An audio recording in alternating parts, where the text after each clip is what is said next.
Hey guys what's up, कैसे हैं आप सब लोग। मेरे चैनल में आप लोगों का स्वागत है। सो गाइस, आज मैं आप लोगों को बताने वाला हूँ कि जो दिल्ली यूनिवर्सिटी के अंडर जो बीएमएस, बीएचएमएस और बीयूएमएस के जो कॉलेजेस आते हैं उनका जो है बुलेटिन ऑफ इंफॉर्मेशन आज आ गया है।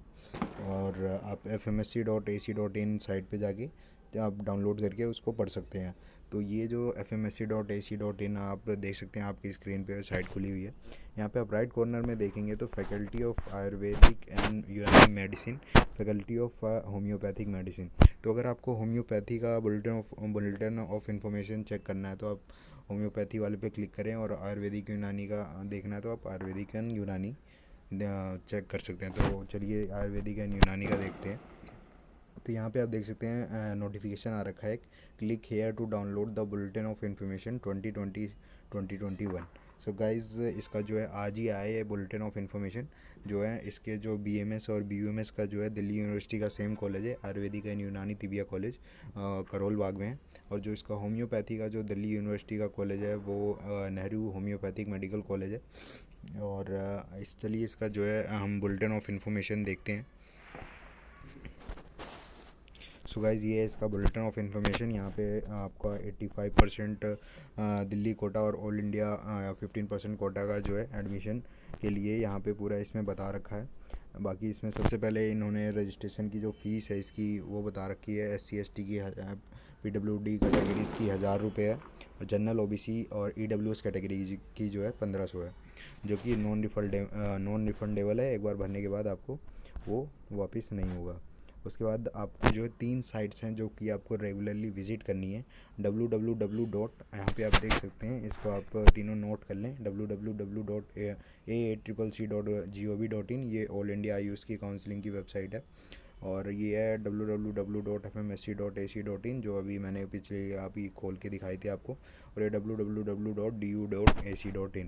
तो गाइज, ये 3 वेबसाइट्स हैं, आप इसको रेगुलरली विजिट कर सकते हैं। और यहाँ पे जो है कॉलेजेस के जो है इनके फ़ोन नंबर दिए हुए हैं। आप इनसे यहाँ पे भी अगर आपको कोई क्वेरी है तो आप फ़ोन करके पूछ सकते हैं। यहाँ पे फ़ोन नंबर आपको दिए हुए हैं। इसके बाद गाइस आते हैं हम डेट पे यहाँ पे अभी इन्होंने मेंशन नहीं किया है, डेट अनाउंस नहीं की है कि कब से रजिस्ट्रेशन जो है स्टार्ट करना है और कब क्लोज़ करना है। तो गाइस, अभी मुझे लगता है कि MBBS की काउंसलिंग के बाद ही ये स्टार्ट करेंगे। बाकी आप रेगुलर इन 3 वेबसाइट पे विज़िट करते रहिए और देखते रहिए कि कोई नोटिफिकेशन आया है या नहीं आया है। बाकी इसका जो है सबसे पहले आपको जो इसकी ऑल इंडिया काउंसलिंग की जो इसकी अलग से जो साइट है www.accc.gov.in, यहाँ पे पहले आपको रजिस्ट्रेशन करना पड़ेगा, चाहे आप DU कोटा से हैं या ऑल इंडिया कोटा से हैं। आपको इस बार सबको इसी साइट पे अलॉट होगा पहले कॉलेज। फिर अगर आप DU कोटा के हैं तो आपको FMSC की साइट पे जाके आपको रजिस्टर करना होगा, जो 1500 1000 रुपये अभी जो बताया था। आपको DU की साइट पे जाके FMSC की साइट पे जाके वहाँ पे रजिस्टर करना होगा। उसके बाद फिर आपको कॉलेज मिलेगा। सो गाइस, पहले आपको इस जो ऑल इंडिया की जो काउंसलिंग है उस पर आपको रजिस्टर करके पहले आपको कॉलेज अलॉट होगा। उसके बाद आप FMSC पे जाके रजिस्टर करना है आपको। जैसे इसमें MBBS में होता है कि जैसे दिल्ली यूनिवर्सिटी के कॉलेज जो है वो उसकी काउंसलिंग भी MCC करवाती है। तो उसके बाद फिर वो जिसको अलॉट हो जाता है फिर वो FMSC की साइट पे आके रजिस्ट्रेशन करता है। तो इस बार आयुष में भी BMS, BHMS और BUMS में भी यही कर दिया है। बाकी आप देख रहे हैं कि आपको FMSC की साइट पे कैसे लॉगिन करना है। आपको नीट का रोल नंबर डालना है, डेट ऑफ बर्थ डालना है, उसके बाद आपको ईमेल आईडी, फ़ोन नंबर डालना है अपना। उसके बाद आपको एक पासवर्ड क्रिएट करना है, फिर आपका जो है रजिस्टर हो जाएगा। फिर आप अपना लॉगिन कर सकते हैं। और फिर बाकी जो डॉक्यूमेंट्स वगैरह हैं आप अपलोड कर सकते हैं, और फिर आपका वो डॉक्यूमेंट्स वगैरह वेरीफाई होगा। ठीक है। उसके बाद हम देखते हैं कि जो आपको डॉक्यूमेंट्स कौन कौन से हैं जो आपको अपलोड करने होंगे FMSC की वेबसाइट पे। पहले तो पासपोर्ट साइज़ फ़ोटोग्राफ हो गया,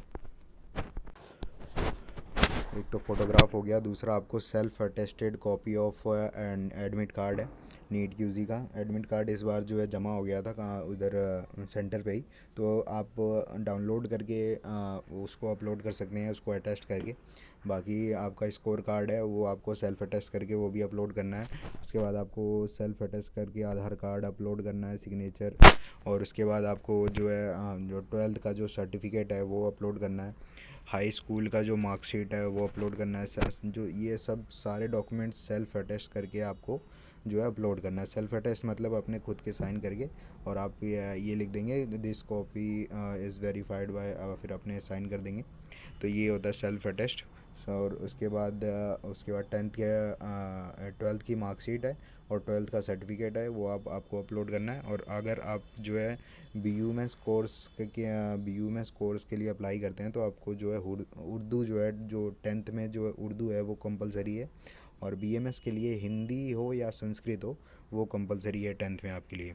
बाकी आपको एक जो है आपको साइट पे जो आपको परफॉर्मा मिलेगा, वो आपको जो है 11th-12th जहाँ से आपने जिसका स्कूल से कर रखा है वहाँ पे जाके आपको उसको अटेस्ट करवाना होगा। उसके बाद उसको भी आपको अपलोड करना होगा कि आप 11th-12th में उसी दिल्ली के स्कूल में पढ़े हैं और आपने रेगुलर स्कूलिंग की है 11th-12th की। तो वही है यहाँ, वो आपको जो है ये परफॉर्मा आपको एफएमएससी की साइट पे आ जाएगा, आप वहाँ से डाउनलोड करके इसको करवा सकते हैं और फिर यहाँ पे आप इसे अपलोड कर सकते हैं। उसके बाद कैरेक्टर सर्टिफिकेट है, और फिर कैटेगरी सर्टिफिकेट आ जाते हैं एससी एसटी के और ओबीसी के। और अगर आप ईडब्ल्यूएस हैं तो उसका भी जो है सर्टिफिकेट आपको अपलोड करना होगा। और इसमें जो है कैटेगरीज़ की जो पूरी डिटेल दे रखी है इसमें कि कब से कब तक का होना चाहिए, जो बिल्कुल बिल्कुल लेटेस्ट मांगते हैं। तो आप अगर आपके पास लेटेस्ट नहीं है तो आप उसे रिन्यू करवा लें।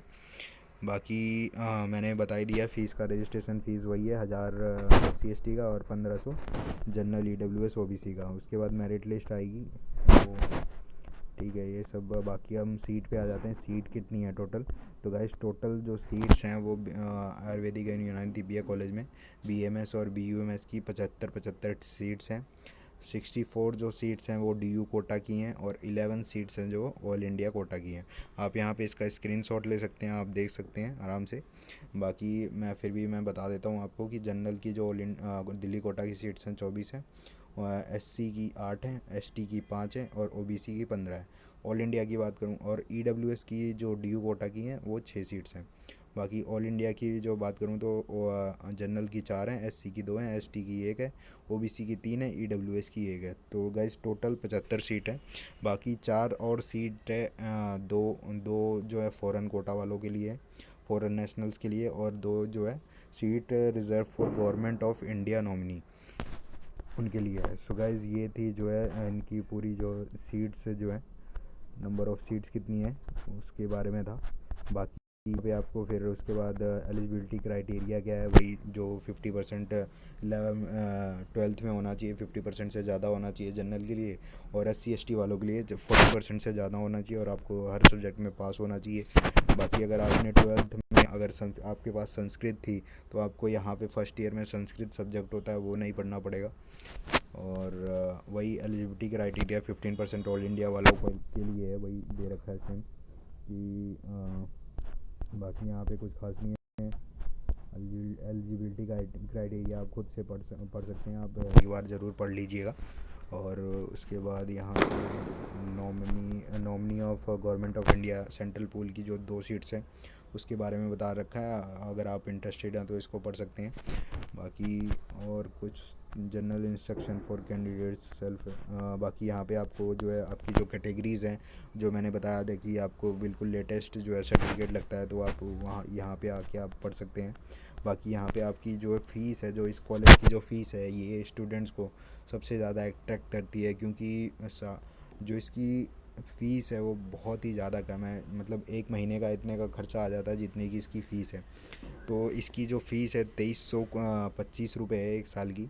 बाकी फ़र्स्ट ईयर की है, सेकंड ईयर में और कम हो जाती है। तो गाइज़ आप इसकी अगर आपका फाइनेंशियल में दिक्कत है और आप ये कॉलेज ज़रूर लें। मैं यही कहूँगा कि काफ़ी इसकी जो फ़ीस है वो काफ़ी कम है, और इसकी जो हॉस्टल फ़ीस है वो भी 700 या 800 रुपये साल की है। तो काफ़ी मतलब आप बिल्कुल लगभग फ्री में ही पढ़ रहे होते हैं इस कॉलेज में। बाकी दिल्ली का जो IPU का कॉलेज है उसकी काफ़ी अच्छी खासी फ़ीस है, 90,000 के अप्रॉक्स है। सो गाइज़ आप एक लगभग फ्री में ही आपको एक डिग्री मिल रही है।